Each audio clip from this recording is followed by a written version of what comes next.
ਅਗਲੀ ਜਿਹੜੀ ਹਰਜੋਤ ਸਿੰਘ ਜੀ ਗੱਲ ਕਰਦੇ ਜਾਈਏ, ਗਰਮੀ ਦਾ ਕਹਿਰ ਕੈਲੀਫੋਰਨੀਆ ਦੇ ਵਿੱਚ, ਖਾਸ ਕਰਕੇ ਸਦਰਨ ਕੈਲੀਫੋਰਨੀਆ ਦੇ ਵਿੱਚ ਆਇਆ ਪਿਆ ਆ। ਪੂਰੀ ਗਾਜ ਜਿਹੜੀ ਉਹ ਡਿੱਗ ਰਹੀ ਆ। ਵਾਈਲਡ ਫਾਇਰਸ ਦੇ ਨਾਲ ਬਹੁਤ ਸਾਰੇ ਥਾਵਾਂ ਦੇ ਉੱਤੇ ਆਊਟੇਜਸ, ਬਿਜਲੀ ਜਾਣ ਦੀਆਂ ਖਬਰਾਂ ਵੀ ਜਿਹੜੀਆਂ ਆਈਆਂ ਨੇ। ਸੋ ਰਾਊਟ ਫਾਇਰ ਇਹ ਕਹਿੰਦੇ ਬੁੱਧਵਾਰ ਜਿਹੜੀ ਕੈਸਟੈਕ ਦੇ ਲਾਗੇ ਹੋਈ ਸੀ, ਜਦੋਂ I-5 ਬੰਦ ਜੀ ਹੋਇਆ ਸੀਗਾ।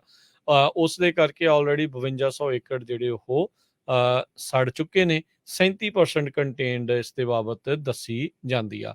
ਲੇਬਰ ਡੇ ਵੀਕਐਂਡ ਦੇ ਉੱਤੇ ਲੋਕ ਉੱਦਾਂ ਦਾ ਛੁੱਟੀਆਂ ਮਨਾਉਣ ਦੇ ਲਈ ਬਾਹਰ ਨੂੰ ਜਾਂਦੇ ਨੇ, ਪਰ ਇਸ ਵਾਰ ਲੋਕਾਂ ਨੂੰ ਖਾਸਾ ਇਹਤਿਆਤ ਰੱਖਣ ਦੇ ਲਈ ਸਲਾਹ ਦਿੱਤੀ ਜਾ ਰਹੀ ਆ। ਬਹੁਤ ਸਾਰੇ ਥਾਵਾਂ ਦੇ ਉੱਤੇ ਜਿਹੜਾ ਟੈਂਪਰੇਚਰ ਆ 115 ਤੋਂ ਉੱਤੇ ਜਾਊਗਾ। ਲੋ ਹਿਊਮਿਡਿਟੀ ਤੇ ਐਕਸੈਸਿਵ ਹੀਟ ਇਸ ਦੇ ਕਰਕੇ ਕਾਫੀ ਮੁਸ਼ਕਲਾਂ ਦਾ ਸਾਹਮਣਾ ਕਰਨਾ ਪੈ ਰਿਹਾ ਆ। ਫਾਇਰ ਫਾਈਟਰਸ ਦੇ ਲਈ ਵੀ ਮੁਸ਼ਕਲ ਦਾ ਸਬੱਬ ਜਿਹੜਾ ਆ ਉਹ ਬਣਿਆ ਪਿਆ ਹੈ। ਬੜੀ ਬਰੂਟਲ ਹੀਟ ਵੇਵ ਜਿਹੜੀ ਆ ਉਹ ਇਸ ਟਾਈਮ ਵਰ ਰਹੀ ਹੈਗੀ ਆ।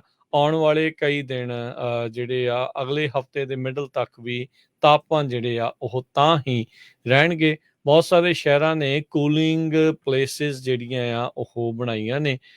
ਸੋ ਚਿਲ ਪਲੇਸਿਸ ਕਹਿ ਲਓ ਜਾਂ ਕੂਲਿੰਗ ਪਲੇਸਿਸ ਲੈ ਲਓ, ਵੀ ਜਿਨ੍ਹਾਂ ਦੇ ਜਾਂ ਬਿਜਲੀ ਗਈ ਆ ਜਾਂ ਉਹਨਾਂ ਦੇ ਨਹੀਂ ਹੈਗੇ ਇੱਦਾਂ ਦੇ ਸਾਧਨ ਠੰਡਾ ਕਰਨ ਦੇ ਲਈ, ਤਾਂ ਉਹ ਉਹਨਾਂ ਥਾਵਾਂ ਦੇ ਉੱਤੇ ਆਪਣੇ ਨਜ਼ਦੀਕੀ ਜਿਹੜੇ ਸ਼ਹਿਰ ਦੇ ਇਰਦ ਗਿਰਦ ਜਿਹੜੇ ਬਣੇ ਨੇ ਵਿੱਚ ਉੱਥੇ ਜਾ ਸਕਦੇ ਨੇ। ਜੀ ਬਿਲਕੁਲ।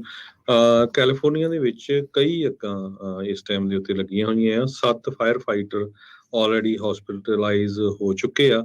ਐਕਸਟ੍ਰੀਮ ਟੈਂਪਰੇਚਰ ਐਕਸਪੈਕਟਡ ਹੈਗਾ ਆ। ਲੇਬਰ ਡੇ ਦੇ ਜੋ ਵੀਕਐਂਡ ਆ, ਅੱਜ ਵੀ ਟੈਂਪਰੇਚਰ ਤਾਂ ਬਹੁਤ ਹੈਗਾ।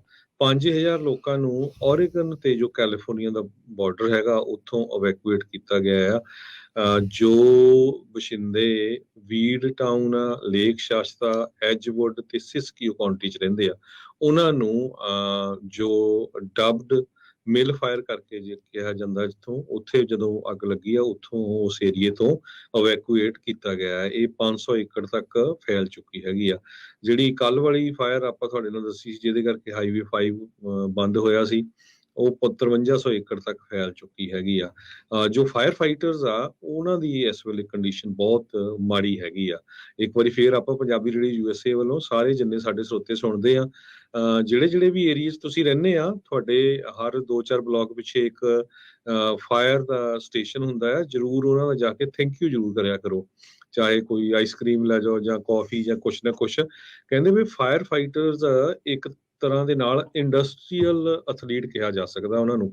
50 ਪਾਉਂਡ ਦਾ ਤਾਂ ਗੀਅਰ ਉਹਨਾਂ ਨੇ ਚੱਕਿਆ ਹੁੰਦਾ। ਇਹ ਤੋਂ ਬਿਨਾਂ ਉਹਨਾਂ ਦੇ ਬੂਟਸ, ਜਿਹੜੇ ਬੂਟ ਆ, ਕਲੋਥਿੰਗ, ਹੈਲਮਟ, ਕਿੰਨਾ ਸਾਰਾ ਭਾਰ ਚੱਕਿਆ ਹੁੰਦਾ। ਤੇ ਫਿਰ ਉਹਨਾਂ ਨੇ ਆਪਣੇ ਆਪ ਨੂੰ ਵੀ ਸੇਫ ਰੱਖਣਾ, ਸਾਨੂੰ ਵੀ ਸੇਫ ਰੱਖਣਾ।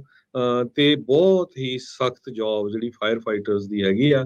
ਇਹ ਕੈਪਟਨ ਸ਼ੇਲਾ ਕੈਲੀਹਰ ਇੱਕ ਆ, ਉਹਨਾਂ ਨੇ ਦੱਸਿਆ ਵੀ ਇਹ ਬੰਦਾ ਸੋਚਦਾ ਵੀ ਸ਼ਾਇਦ ਫਾਇਰ ਫਾਈਟਰ ਆ, ਉਹ ਤੁਸੀਂ ਦੇਖ ਲਓ ਵੀ ਕਿੰਨਾ ਭਾਰ ਉਹਨੇ ਚੱਕਿਆ ਹੁੰਦਾ। ਤੇ ਇੰਨੀ ਗਰਮੀ ਦੇ ਵਿੱਚ ਫਿਰ ਫਾਈਟ ਕਰਨਾ ਬਹੁਤ ਹੀ ਔਖੀ ਜੌਬ ਆ। ਕੈਲੀਫੋਰਨੀਆ ਦੇ ਇੱਕ ਬਾਇਓਟੈਕ ਕੰਪਨੀ ਦੇ ਐਗਜ਼ੀਕਿਊਟਿਵ ਨੂੰ ਜਿਹੜਾ ਆ ਸਜ਼ਾ ਹੋਈ ਆ। $77 ਮਿਲੀਅਨ ਦਾ ਉਸਨੇ ਬਲੱਡ ਟੈਸਟਿੰਗ ਸਕੀਮ ਦੇ ਵਿੱਚ ਫਰਾਡ ਕੀਤਾ ਸੀ। ਐਰੀਅਟ ਕਾਰਪੋਰੇਸ਼ਨ ਇਹ ਕਲੇਮ ਕਰ ਰਹੇ ਸੀ ਵੀ ਅਸੀਂ ਇੱਕ ਨਵੀਂ ਟੈਕਨੋਲੋਜੀ ਲੱਭੀ ਆ, ਜਿਹਦੇ ਨਾਲ ਕਿਸੇ ਤਰ੍ਹਾਂ ਦੀ ਵੀ ਜਿਹੜੀ ਤੁਹਾਡੀ ਕੋਈ ਬਿਮਾਰੀ ਆ ਉਹ ਸਿਰਫ ਇੱਕ ਡ੍ਰੌਪ ਬਲੱਡ ਤੋਂ ਲੱਭ ਸਕਦੇ ਆ, ਇਨਕਲੂਡਿੰਗ ਕਹਿੰਦੇ COVID-19 ਤੇ ਨਾਲ ਦੀ ਨਾਲ ਕੈਂਸਰ। ਸੋ ਜਿਹੜਾ ਇਹਨਾਂ ਦਾ ਐਗਜ਼ੀਕਿਊਟਿਵ ਆ ਮਾਰਕ ਸ਼ੈਨਾ, 59 ਸਾਲਾਂ ਦਾ, ਉਸਨੇ as a president riot corporation biomedical company ਜੋ ਸੰਨੀਵਿਲ ਬੇ ਏਰੀਏ ਦੇ ਵਿੱਚ ਆ ਉਹਦਾ ਕੀਤਾ।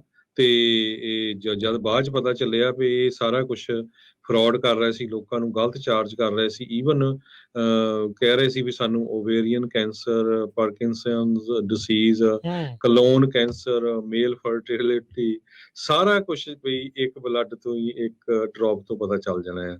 ਪਰ ਉਹ ਸਾਰਾ ਕੁਝ ਝੂਠ ਨਿਕਲਿਆ।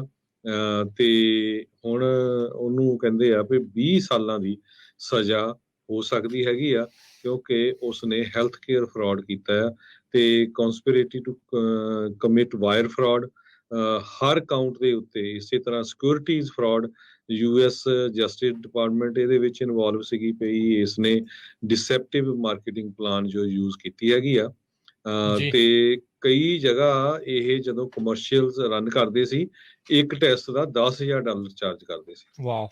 ਜੀ ਜੀ, ਇਹ ਥਰੈਨਸ ਵਾਲਾ ਹੀ ਕੰਮ ਜਿਹੜਾ ਹਰਜੋਤ ਸਿੰਘ ਜੀ ਜੀ ਜੀ ਜਿਹੜਾ ਉਹ ਕੀਤਾ, ਉਹਨਾਂ ਨੇ ਵੀ ਜਿਹੜੇ ਬਲੱਡ ਟੈਸਟ ਦੀ ਹੀ ਆੜ ਦੇ ਵਿੱਚ ਇਹ ਸਾਰਾ ਕੁਛ ਜਿਹੜਾ ਉਹ ਕੀਤਾ ਸੀ। 19 ਸਾਲਾਂ ਦੀ ਐਲਿਜ਼ਾਬੈਥ ਹੋਮਜ਼, ਤੇ ਉਹਦੇ ਵਿੱਚ ਇੱਕ ਜਿਹੜਾ ਆ ਜਿਹੜਾ ਇੰਡੀਅਨ ਮੂਲ ਦਾ ਬੰਦਾ ਵੀ ਬਾਅਦ ਦੇ ਵਿੱਚ ਜੀ ਅੰਦਰ ਹੋਇਆ ਸੋ ਸੀਗਾ। ਬਿਲਕੁਲ ਜੀ ਜੋ ਥਿਰਾਨੋਸ ਦੇ ਸੀਈਓ ਸੀਗੀ ਐਲਿਜ਼ਾਬੈਥ ਹੋਮਜ਼, ਉਹਨੂੰ 4 ਕਾਊਂਟ ਦੇ ਫਰਾਡ ਤੇ ਚਾਰਜ ਕੀਤਾ ਗਿਆ ਸੀ ਤੇ ਉਹ ਉੱਥੇ ਹੀ ਇੱਕ ਉਹਨਾਂ ਦੀ ਕੰਪਨੀ ਦਾ ਮੇਨ ਜਿਹੜਾ ਹੈਡ ਸੀ ਮਿਸਟਰ ਬਲਵਾਨੀ, ਉਹਨੂੰ 12 ਕਾਊਂਟ ਫਰਾਡ ਤੇ ਚਾਰਜ ਕੀਤਾ ਗਿਆ ਸੀ। ਕੀਤਾ ਗਿਆ ਸੀ।